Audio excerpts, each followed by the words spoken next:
This humanoid is running skills we built for a robot arm.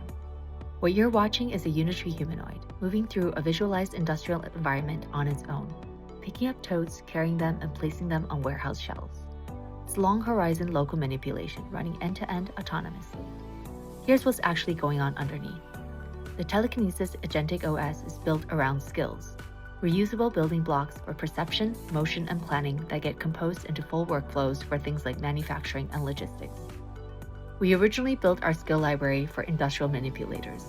Then we took those same skills and put them on a completely different kind of robot, and extended the library with GROOT for local motion and whole body control so it could walk and balance, not just manipulate. The perception layer, the abstractions, the task logic, all of it was built for an arm. It just kept working when we gave it legs. This was the stack we used: Mujoko for the physics simulation, GROOT for whole body control and local motion, task priority inverse kinematics for the arm, a vision language model for perception, all visualized in rerun. Robotic intelligence shouldn't be restricted to one type of robot. Get the abstraction right and it generalizes. If you want to try out the Agentic OS skills on your own embodiment of choice, there's a link below.